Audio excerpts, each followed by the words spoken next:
जिंदाबाद जिंदाबाद देखो देखो कौन आया, देखो देखो कौन आया, जिंदाबाद जिंदाबाद असदुल्ला की जिंदाबाद, जिंदाबाद जिंदाबाद माया पार्टी जिंदाबाद।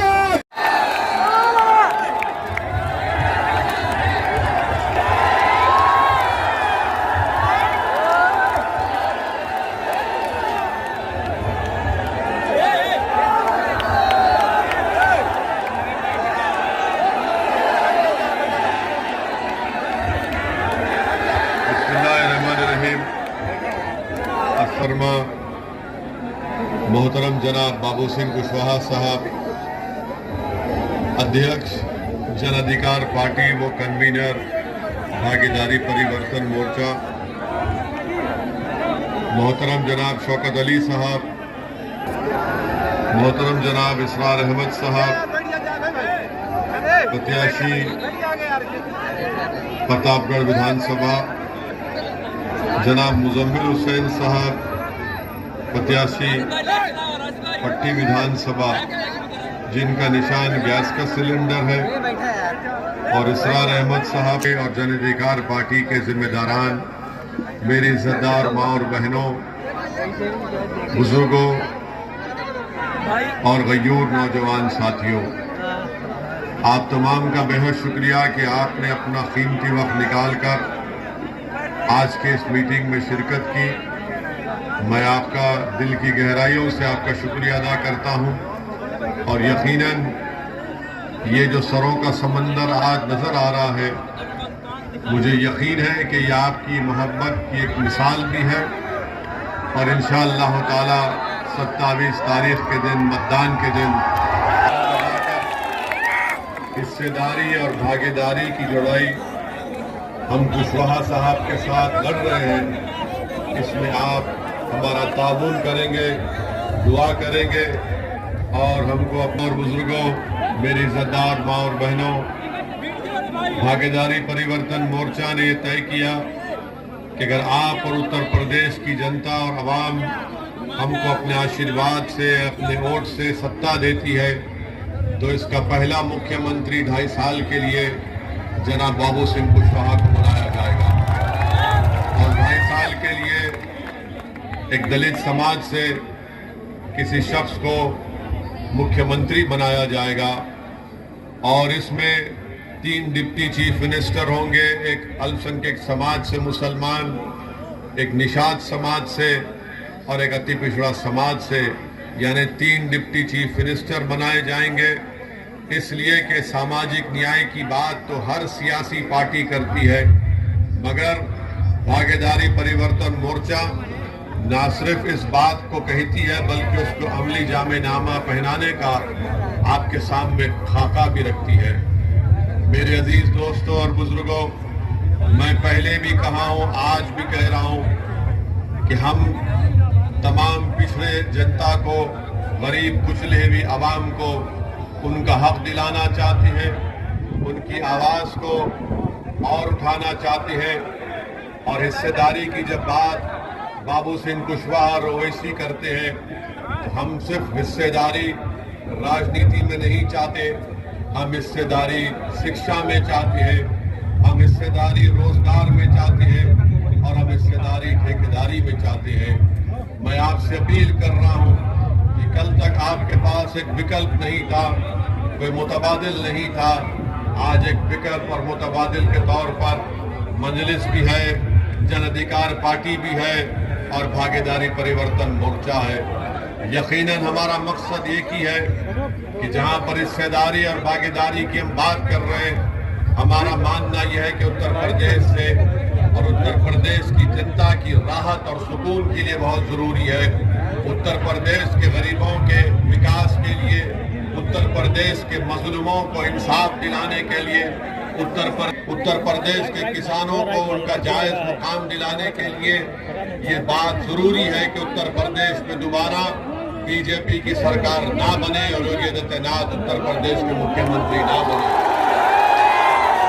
मैं आपसे अपील कर रहा हूं, आपको समझा भी रहा हूं कि अगर उत्तर प्रदेश में योगी और मोदी को अगर कोई रोक सकता है तो उसका नाम बाबू सिंह कुशवाहा है। आप मजलिस के हक में और भागीदारी परिवर्तन मोर्चा के हक में अपने वोट का इस्तेमाल करिए ताकि हम इस प्रदेश को बीजेपी जैसी नाकारा सरकार से छुटकारा दिला सके, यहाँ पर एक नए दौर का आगाज कर सके। मेरे अजीज दोस्तों और बुजुर्गों, बीजेपी को उत्तर प्रदेश की आवाम ने, जनता ने मौका दिया, सत्ता दी, तो उत्तर प्रदेश में बीजेपी ने क्या किया? गरीबों को दिखला दिया कि जब कोविड की सेकेंड वेव आई तो गंगा के पानी के ऊपर गरीब आवाम की लाशें तीर रही थी।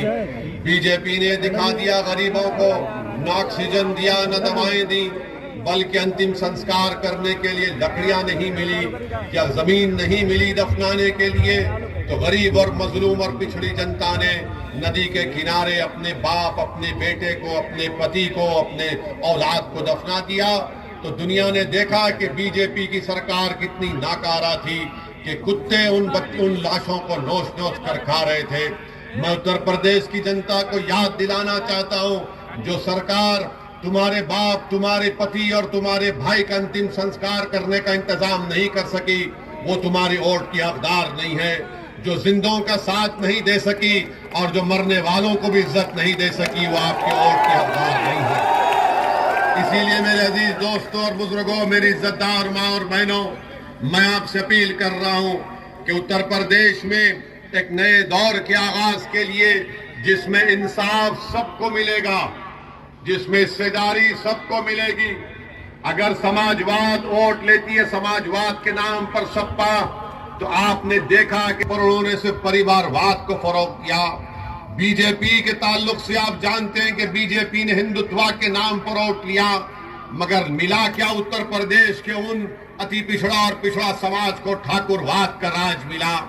आज भागीदारी परिवर्तन मोर्चा न समाजवाद की उस धोखेबाज बातों पर आपको यकीन दिलाना चाहती है कि यहाँ पर अगर सत्ता मिलेगी तो परिवारवाद को नहीं मिलेगा, और यहाँ पर अगर मिलेगा तो राज मिलेगा, गरीब को राज मिलेगा, अति पिछड़ा को राज करने का मौका मिलेगा, कमजोरों को उनका इंसाफ दिलाया जाएगा। ये बात असदुद्दीन ओवैसी आपसे कह रहा है। जब ओवैसी और कुशवाहा एक जगह जमा हो गए तो क्या आप लोग एक साथ हमारा नहीं दे सकते? जब दो कमजोर लोग आज मिलकर आपकी लड़ाई लड़ रहे हैं, और ओवैसी उत्तर प्रदेश को इसलिए नहीं आया कि मैं अपनी मकबूलियत में या अपनी तारीफ में नारे लगवाने के लिए, बल्कि रब्बे करीम मेरे दिल का हाल जानता है कि मैं इसलिए आया हूं, आता रहूंगा कि आपकी सफों से आपका नेता बनाऊंगा। इंशाअल्लाह ताला अल्लाह बनाएगा उसको। और हम आपसे कहना चाह रहे हैं कि आपने 35-40 साल डर की बुनियाद पर वोट दिया सपा को, बसपा को, कांग्रेस को। आज ओवैसी और कुशवाहा आपसे अपील कर रहे हैं कि डर की बुनियाद पर नहीं, बल्कि पूरे एतमाद और इत्मीनान के साथ और उम्मीद के ऊपर आप मजलिस का और भागीदारी परिवर्तन मोर्चा का साथ दीजिए। हम आपको डरा रहे नहीं है, हम आपको इत्मीनान दिला रहे हैं, हम आपको खौफ नहीं दिला रहे, हम आपको उम्मीद दिला रहे हैं कि उम्मीद पर दुनिया कायम है। अगर आप एक होकर अपने वोट का इस्तेमाल करेंगे तो कोई ताज्जुब की बात नहीं है कि प्रतापगढ़ से इंशाअल्लाह ताला इसरार अहमद आपका नया विधायक बनकर उत्तर प्रदेश की विधानसभा में जाए। मेरे अजीज दोस्तों, बुजुर्गों, आज आप देखते हैं कि बीजेपी में अफरा तफरी की कैफियत है। एक 2019 में बाई इलेक्शन हुआ, जो आज वो प्रत्याशी नहीं है, किसी और को प्रत्याशी बनाया गया। फिर बीजेपी ने सीट अपना दल को दी, तो अपना दल को दी तो बेटी ने कहा कि मां सामने आ गई, मैं इलेक्शन नहीं लड़ूंगी, तो बीजेपी के पास सीट चले गई। जब एक बेटी अपने मां के खिलाफ अपना प्रत्याशी नहीं खड़ा कर सकती, तो प्रतापगढ़ के गयूर अवाम, क्या आप एक होकर यहां से इसरार अहमद को कामयाब नहीं कर सकते? क्या इसरार अहमद आपका भाई नहीं है? क्या इसरार अहमद में आपको अपना बाप की मोहब्बत और शफकत नजर नहीं आती? जब बीजेपी के अपना दल अपना प्रत्याशी को वापस ले लेती है कि मां के सामने नहीं खड़े होंगी, तो बताओ क्या ओवैसी गैर हो गया तुम्हारे लिए? क्या कुशवाहा तुम्हारे लिए गैर हो गया? अरे हम तो आपके लिए लड़ रहे हैं और इंशाअल्लाह जरूरत पड़ेगी तो हम मर मिटने के भी लिए तैयार हैं आपके लिए। और याद रखो मेरी इस बात को, असदुद्दीन ओवैसी की जान की कीमत नहीं है। असदुद्दीन ओवैसी जब तक जिंदा रहेगा इंशाअल्लाह ताला गरीब और मजलूम अवाम के इंसाफ की लड़ाई लड़ता रहेगा। और शायद इसीलिए कि हम सच्चाई और हक को कामयाब करना चाहते हैं, ये बातिल ताकतें हमारी गाड़ी पर गोलियां चलाएं। और शायद इसीलिए ये जानते हैं कि ओवैसी और कुशवाहा मिल गए तो उत्तर प्रदेश में एक इनकलाब बर्पा होने जा रहा है। इसीलिए हमारी आवाज को दबाने के लिए, हमारी जान लेने के लिए इन जालिमों ने, इन बुज़दिलों ने हमारी गाड़ी पर 4-4 गोलियां चलाई। मगर हम इन गोली चलाने वालों को मैं कह रहा हूं, इनके पीछे जो उनके माई बाप है उनको कह रहा हूं, जो दिमाग कार पर मैं उनसे कह रहा हूं, याद रखो मेरा नाम असदुद्दीन है, मैं बुज़दिल नहीं था ना कभी रहूंगा। अल्लाह जब तक हमको जिंदा रखेगा जिंदा रखेंगे। और सुनो बुज़दिलों, असदुद्दीन ओवैसी ने अल्लाह के करम से, अपने बुजुर्गों की दुआओं से मैंने बातिल ताकतों के तूफान में चिराग जलाने का हुनर सीख लिया हूं और चिराग जलेगा इंशाअल्लाह ताला। अरे हम मिटने आए जमीन में मिटेंगे। अरे जब हम जमीन पर आए तो इसी जमीन के एक दिन ग़िज़ा बनेंगे। मगर सुन लो जालिमों, जब तक अल्लाह जिंदा रखेगा बेबाकी के साथ और बगैर खौफ खाए हम सच्चाई को बयान करते रहेंगे। दुश्मन चाहे कोई इख्तिदार की कुर्सी पर बैठने वाला जालिम हो, हम इख्तिदार की कुर्सियों पर बैठने वालों से नहीं डरते। हम जमीन और आसमान के खालिक से डरते। हम किसी देश के प्रधानमंत्री से या मुख्यमंत्री से या अखिलेश से नहीं डरते। हम मखलूक से नहीं डरते, हम खालिक से डरते हैं। और यही चीज उनको पसंद नहीं आती कि आखिर कौन है ये लोग कि हम गोलियां चला रहे और ये पार्लियामेंट में खड़े होकर कह रहा है कि मैं ठुकराता हूं, मुझे सिक्योरिटी नहीं चाहिए, मुझे कैटेगरी नहीं चाहिए, मुझे बराबरी के शहरी का हकूक दो। जब मैं ये बात किया तो सब लोग ताज्जुब किए। कई नेता पार्लियामेंट के मेंबर आके बोले ओवैसी तुमने बात तो अच्छी की, मगर नेता लोग तो सिक्योरिटी लेने के लिए तड़पते हैं और तुम उसको ठुकरा रहे हो, उसकी क्या वजह है? उसकी वजह एक ही है, मैंने बयान किया और फिर कह रहा हूं, अगर ओवैसी को एक सोने के पिंजरे में डाल दिए तो फिर क्या फायदा? अगर ओवैसी की जान बचा ली जाए और डीवाईएसपी को इंसाफ ना मिले तो फिर क्या फायदा बताओ आप? अगर ओवैसी को सिक्योरिटी मिल गई तो वो 22 नौजवान जो CAA का एहतजाज कर रहे थे, CAA के काले कानून के खिलाफ उत्तर प्रदेश में, उसकी मां को, उन बच्चों की मां को जो शहीद हो गए, उनको ओवैसी क्या मुंह दिखाएगा? कि उनकी मां कहेगी कि तुझे सिक्योरिटी मिल गई, मेरे बच्चे की तो जान चले गई। अगर आप जिंदा रहेंगे, आपका घर आबाद रहेगा, आपके घर में बच्चों को इंसाफ मिलेगा, बेटियों का तहफ्फुज़ होगा, इबादत गाहें महफूज रहेंगी, महिलाओं की इज्जत हो गई तो ओवैसी भी की इज्जत में इजाफा होगा। अगर गरीब की जान की कीमत नहीं तो ओवैसी की भी जान की कीमत नहीं है। मेरी जान किसी गरीब और मजलूम से बढ़कर नहीं है। वो भी एक मां के पेट से पैदा हुआ, मैं भी अपनी मां के पेट से पैदा हुआ। मेरा नाम चाहे कुछ भी हो, मगर आज इस देश में, इस प्रदेश में गरीब की जान की हिफाजत करना है, मजलूम की हिफाजत करना है, कमजोर को ताकतवर बनाना है, जो नीचा है उसको ऊपर उठाना है, हकदार को उसका हक दिलाना है। ये लड़ाई हमारी है, ये लड़ाई हमारी। इस बात को आपको समझना है मेरे अजीज दोस्तों और बुजुर्गों। आज आप देख रहे हैं कि आज उत्तर प्रदेश में प्रचार किया जा रहा है। बीजेपी के होम मिनिस्टर आ रहे हैं, देश के होम मिनिस्टर अमित शाह आए थे और मैं तारीफ करूंगा मोदी जी की कि देश के प्रधानमंत्री ने एक ऐसे काबिल आदमी को होम मिनिस्टर बनाया कि उत्तर प्रदेश में भाषण देते हुए जनाब अमित शाह ने कहा, कितने इंटर पास है, कितने 12वीं पढ़े हुए हैं? हमारी माँ और बहनें भी हाथ उठा सकती है 12वीं पढ़े हुए, क्योंकि तुम अगर बहादुरों की सरपरस्ती करोगे तो उत्तर प्रदेश में इनकलाब आएगा, पूरे देश में आएगा। वो बहादुरी के नजारे जो कर्नाटक की बच्ची ने की, अल्लाह उसको सलामत रखे। उसको बहादुर इसलिए बनी कि उसके माँ बाप उसको बहादुर बनाए थे। उन्होंने अपने भाषण में कहा, क्या कहा कि हमारी बीजेपी अगर सत्ता में आएगी दोबारा, खुदा ना खास्ता, तो जो 12वीं पास करके इंटर में जाएगा उसको लैपटॉप मिलेगा। क्या होम मिनिस्टर है भाई, वाह मोदी जी वाह। आपने तो पूरे उत्तर प्रदेश की जनता को बता दिया कि 12th के बाद इंटरमीडिएट होता है, वाह। और बीजेपी को बड़ी मोहब्बत मुगलों से, बीजेपी बोलती हमको और 2 मुगलों को हराना है। तो बादशाह अकबर के दरबार में हमने पढ़ा कि 40 अनमोल रतन थे। क्या अनमोल रतन आपने पाल रखे हैं देश के प्रधानमंत्री, वाह। एक अमित शाह अनमोल रतन, दूसरा बाबा है। बाबा कहते हैं कि मई जून में बर्फ ला लूंगा,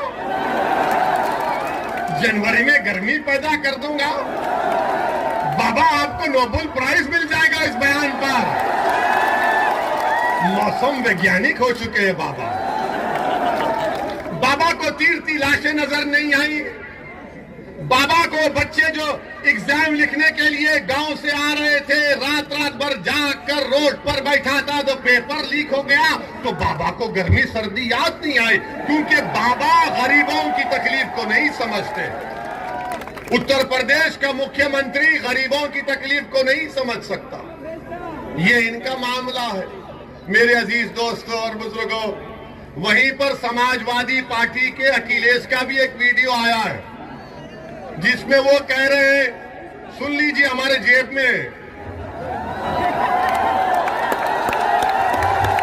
और बिजाने और नहीं, वीडियो है वो हमारी जेब में नहीं है, अभी आएंगे इंशाअल्लाह, फिक्र मत करिए। आप एक दिन खड़े हो जाएंगे ना हिस्सेदारी के लाइन में, तो सब आएंगे आपके पास इंशाअल्लाह ताला। वो दिन आएगा, देखना मैं जिंदा रहूं या ना रहूं, तुम देखोगे इंशाअल्लाह ताला। तो उस भाषण में जनाब अखिलेश कह रहे हैं, सुनिए, उस भाषण में अखिलेश कह रहे हैं कि जो मां और बहनों की इज्जत नहीं करते सप्पा कोड़ दो, जो कानून को नहीं मानते सप्पा कोड़ दो। तो हम कभी बचपने में अपने मुगल आजम पिक्चर देखे थे, अब नहीं देखते, अब तो वाह कर लिए। तो उसमें एक डायलॉग बड़ा मशहूर हुआ था, तो उसमें डायलॉग था कि तेरे दिल की बात जबान पर आ ही गई। तो इनके दिल की बात जबान पे आ ही गई कि जो माता और बहनों की इज्जत नहीं करते सप्पा को वोट दे दो, जो कानून को नहीं मानते सप्पा को वोट दे दो। ये वीडियो है। अच्छा, कौन विजय, उनका नाम भी बोल देता हूं, बाबूजी की पार्टी के, उनका नाम इरफान इरशाद है। और उन्होंने हमसे कहा कि चुनाव के बाद आपको तीतर खिलाएंगे। हम बोले ठीक, अभी खिला देते तो अच्छा था। तो मेरे अजीज दोस्तों और बुजुर्गों, ये हिस्सेदारी की लड़ाई है, ये बराबरी की लड़ाई है, आपको नेता बनाने की लड़ाई है। और अगर कोई आकर आपसे कहेगा कि ओवैसी यहां पर आया है तो बीजेपी जीत जाएगी, आप खुद जानते हैं कि ये बकवास है, ये बकवास है, इसमें कोई सच्चाई नहीं है। सुनिए, आप सुनिए हमारी बात को। 2019 के लोकसभा के चुनाव हम नहीं लड़े, अखिलेश और बहन जी मिलकर लड़े, तब भी बीजेपी 65 लोकसभा की सीट जीत गई।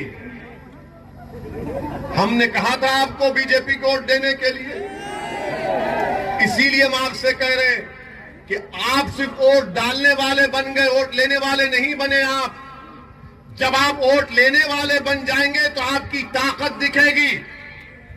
जब आपकी ताकत दिखेगी तो उसी के ऊपर आकर कोई आपसे बातचीत करेगा ना कि भाई तेरी इतनी ताकत है, बोल क्या करना चाहिए। तो जब आप अपनी ताकत की बुनियाद पर,